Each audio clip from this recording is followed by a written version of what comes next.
Do a little bit every single day. Don't let things pile up. That's the focus I'm looking at for this month, and it's a family focus, not just a me focus. Good morning, everybody. It is April 27th. It is day 27 of Plan As You Go, where I show how I use my bullet journal, my Erin Condren, and my power sheets in tandem for an entire month. Today, I'm going to be setting up my bullet journal for the month of May. Originally, I was going to be setting up a new bullet journal this month, but I realized I have just enough space to wrap up this month because I'm traveling for a week and I usually don't use it very much during that week. I will probably just go with this for the rest of the month. I don't want to waste the rest of it. I'm just going to have to make it fit. And then I'll start a brand new one in June. Plus, I don't have enough time to set up a new one today, so there's that as well. So what I'm going to do is set up the bullet journal first, and then I will handle the rest of Plan As You Go at the end of the video. So for those of you who are here for a bullet journal setup, you don't have to watch the rest of it. And I have more questions I will be answering during this video, so I thought I will do that. Before I get into the setup of my bullet journal, I'm going to enter in my pain tracker. I have a bunch of questions today. I took a painkiller last night, P.S. It was one of those nights, man. One of those painful kidney nights. I have several questions from Matt Galaxy, who suggested I write all my questions down and then take a picture of them later. That's that to fill up the rest of the pages in this journal, and that was actually something that I thought might be a great idea, but I think I'm just going to use the rest of this journal. But Matt asked if I'm doing so well with my blood pressure, why don't I color code it and be extra? I really kind of don't want to jinx it. I don't want to accidentally throw myself off by changing something. I'm a creature of habit, and maybe that means I'm also a little superstitious. Matt also wanted to know what the L on my pain tracker is. That's actually a 2. And those are the 2 days I had to take 2 painkillers because it was that bad. I didn't do it for January, even though I was taking a lot of Percocet because of my surgery, because that was different. Taking 2 painkillers because of kidney pain is not something that usually happens for me at all. Like, I try and limit myself to 1 in the evening before bed to help me sleep. It doesn't put me to sleep, but it brings the pain down so I can sleep. But those 2 days, it was bad enough where I needed to take more than 1, and I wanted to make note of that to tell my doctor. I'm going to come back to these things in a hot minute. I'm going to just quickly update my bullet journal. I'm going to do my doodle, and I'm going to do my lettering for the day, and then I will come back to these monthly situations. Today's doodle is Officer Nancy.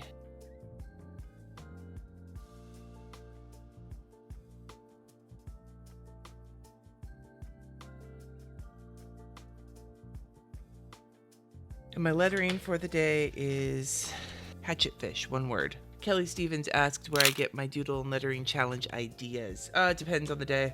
Sometimes I get them from my patrons, sometimes I just pull them from my head, sometimes I've had them for a while, sometimes I have to really think about it and search. A lot of the times if I don't know what to pick, I'll just start thinking about cartoons and which ones I might want to draw. And the real names of the lettering I'm doing, I don't know if they have real names or not. I call this sans serif. This is block lettering, this is serif lettering, this is cursive, like filled in. I don't know, I don't really have, maybe I have to come up with real names for them, but I'm not good at that. Before I catch up on all this, I need to get my bullet journal set up. So what I am going to do is I am going to save this spread for next week. Wait, let's see. I got to see if I have enough spreads here. Hold on. Okay, so next week I'm going to do something different. I am going to leave this space here for my packing list. I'm going to leave this space here for Monday's bullet journaling. This is going to be the start of May. No, that's not right. I'm going to leave this space here for whatever other bullet journaling and packing lists I need to do. So I'm just going to count here. I'm going to make a tally mark. I got to see if I can actually use this bullet journal or not. Let's see. Because I keep saying I want to just finish this bullet journal, but I need to make sure I have enough and it's going to be tight. So this will be for next week for packing list and whatever other bullet journaling I need to do, but I don't need a full bunch of spreads for that because I'm going to be at Go Wild all week and I'm not going to use my bullet journal to track things while I'm there. Here, I'm going to use my lettering for next week and my May cover page. I'm not doing the YouTube thing I've been doing because now that I'm working with the Analyze Your Analytics course from Gia, I'm actually just keeping most of that on the computer. So we got lettering, May cover page. To-do list for the month, challenges, doodles. This will be the week starting the 6th, lettering and to-do list. Up because I don't need that for the week starting the 29th because I'm just doing lettering for that week. And this will be bullet journaling for that week. And I'll have to just keep it to one page, one spread. This will be the week starting the 13th, bullet journaling. The week starting the 20th, bullet journaling. Shit. This is the week starting the 27th. I guess I'm just going to have to move into the new bullet journal the last week of May, first week of June. And it's going to be awkward, but I'm going to do it. I'm going to do it. I'm going to make this work. So I'm going to leave the lettering and all this. I'll do that on Monday when I start working on that. This is going to be where I start for this video where I am setting up for May.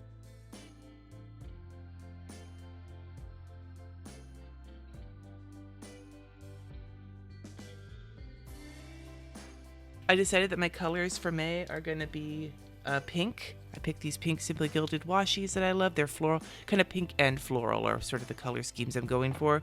And I grabbed these pink Tombow markers, including this new mauve one, which I think is really pretty. So not a bright pink, but like the softer side of Sears. So in May, I'm going to be working really hard on that big project I've been talking about lately. So I want my focus to be it's something I'm actually trying to work on with my kids when it comes to school as well, because I'm a big procrastinator and so are they, is to do a little bit every single day. Don't let things pile up. That's the focus I'm looking at for this month, and it's a family focus, not just a me focus. All right, so we got that. I'm gonna put in my little thingy.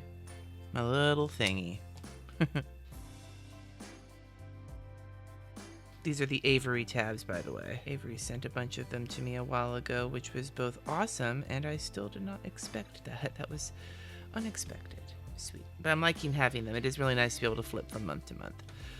All right, so this is going to be my challenges page, and put my challenges out and my intentions list for the month. I really want to start using this washi, so I'm going to washi tape these pages, which is a little bit, I've been doing the exact same thing every month in terms of how I set this up, so this is adding a little bit more. Who knows, maybe I'm starting to lean a little bit more towards more decoration. I don't know. I just really like this Sakura washi tape from Simply Gilded. I think it's so pretty.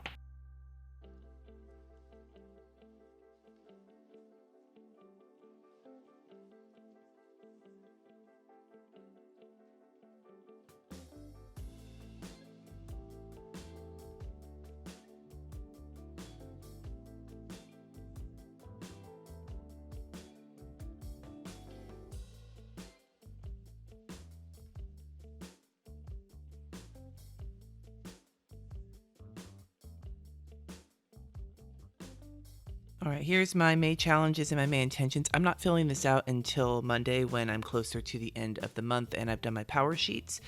But here is my challenges. This month I am doing a combined challenge of flowers. It should be available in the Llama's Love Lettering group and on my website and on Instagram, etc. I drew on it on accident. But you see why I kind of want to stick with flowers, and this vibe is just like so making me happy right now.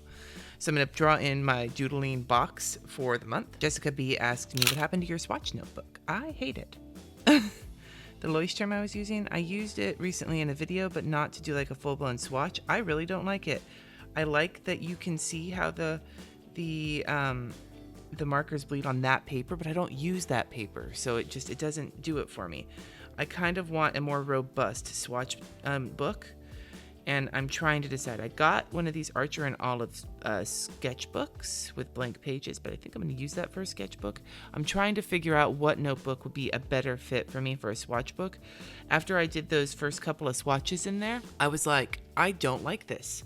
I really don't like this. And so I have not been motivated to do more swatches in it. So I need a book that is going to motivate me to swatch with it.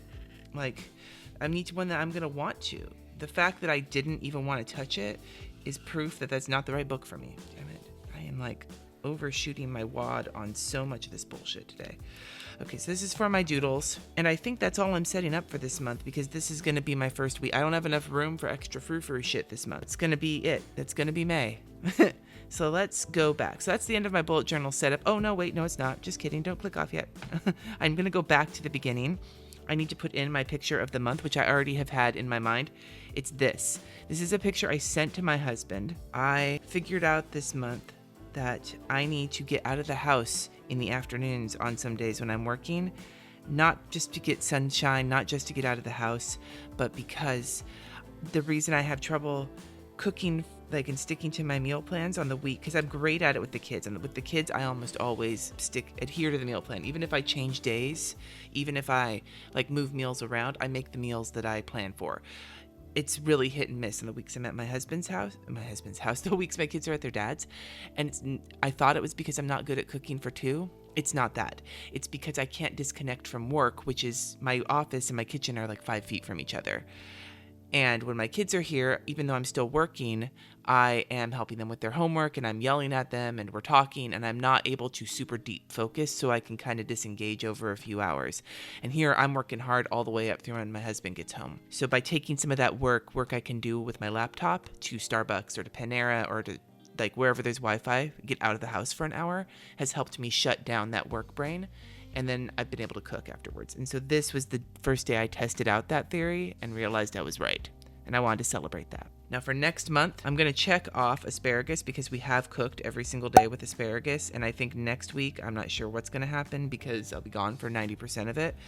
But I believe in May, we are going to be doing blackberries. And I want to try and find recipes that are savory, like dinner type recipes, as well as desserts and breakfast and so on and so forth. All right, now that that's done, I'm going to grab my power sheets out. The Plan As You Go section of this video commences right about now. I'm going to start updating my power sheets for the day.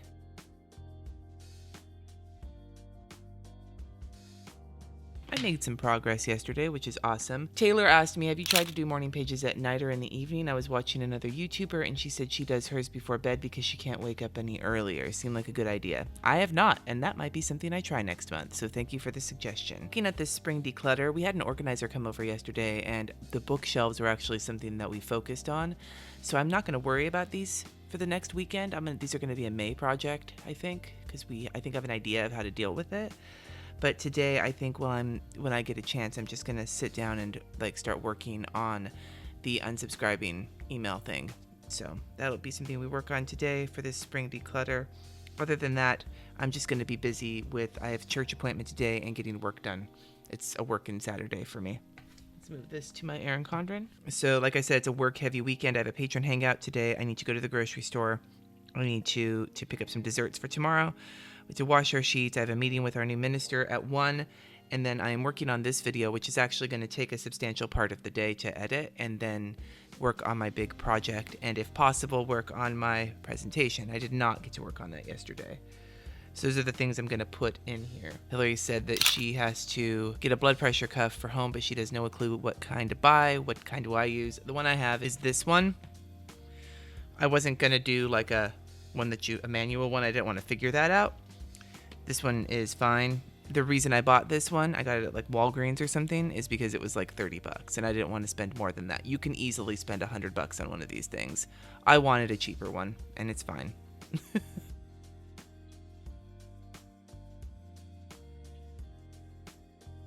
I think that this is stating the obvious right here. Okay, I'm going to set this to the side and bust back into my bullet journal.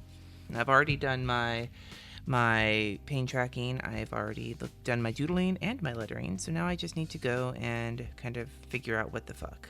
That's an official planning term. Figuring out what the fuck. Faye asked, she's looking for a church. She said, what I'm hoping to gain is spiritual guidance and a sense of community. Since I know no one where I'm moving and I'm moving on my own, do you think these things are practical to gain at a UU church? Yeah, they can be. You did acknowledge in your comment that all churches are different, which is true, but it's something I found. I now have people that I have hung out with, people that I love to talk to as friends from the church. You just have to give it time. It's not going to be something that you go in and suddenly everybody loves you and they're your best friend. It's more like you go in and it gives you an opportunity to make connections. My suggestion would be, though, start attending, talking to people after service. The way that I started making friends at my church, I joined the choir and I started attending the social justice and the religious education meetings because of my kids and because social justice is my thing. But a lot of churches have they have the grounds committee or whatever where they take care of the plants, or they may have committees on music or on hospitality. Hospitality, bringing food and helping set up for food after the service is a great way to get to know people. any other churches like mine, there's always a need for volunteers for that, and there's usually a lot of fun people working in the kitchen. Just don't get into the trap of volunteering for everything like I have. Okay, I did that. I did that. I did not do my laundry. I did those things though. I got a lot of stuff done yesterday. I have one more question to answer, and it's from Emily Speaks, who said, how do you stay so unapologetic? Do you think there are specific factors in your life that keep you that way, or do you think it is more as a frame of mind? Oh, if only my parents were here.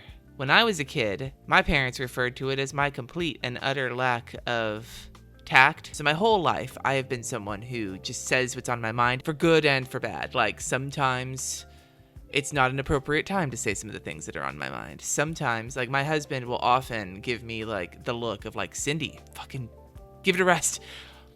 But I think the reason I'm saying that, even though you asked about being unapologetic, is because for a long time, I would get really, like, self-conscious about my inability to have any tact. And finally, I realized, like, I'm not a dick. I don't want to be mean. I might, like, have a boner and, like, screw something up, not, like, have an actual boner, like, but, like, do a boner, like, fuck up. If I hurt somebody's feelings, I don't want to do that. But generally speaking, my intentions are never bad. I'm a generally nice person.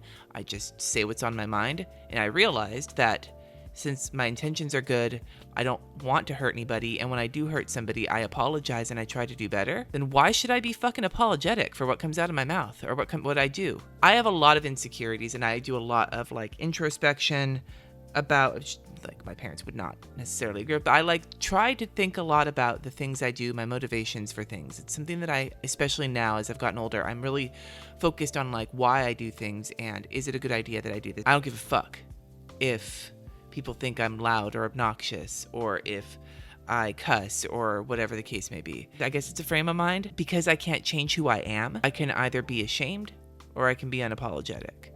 And I chose unapologetic. I used to be ashamed. I don't like how that feels. So that's it. School of Hard Knocks, maybe? I don't know. It's short, but it's a lot of work in that shortness. It's deceptive. This whole, like, week has been deceptive in the stuff I'm writing down. So I'm thinking about Taylor's question and doing morning pages at night instead of during the day. I'd love to know from you in the comments, was there ever, like, a habit or something you were trying to incorporate and it just wasn't working, and instead of just dropping the idea altogether, you reframed how you were going to do it? So, like, this example is I'm struggling with morning pages in the morning, so maybe I'll do them at night. So I'd love to know an example of something like this where you were actually successful when you reframed how you were going to try a habit. And if you have any questions for me for the next video, then please leave them in the comments and use the word questions so that I can find them. Thank you so much for watching. Subscribe if you haven't already, and I will see you in my next Plan As You Go video.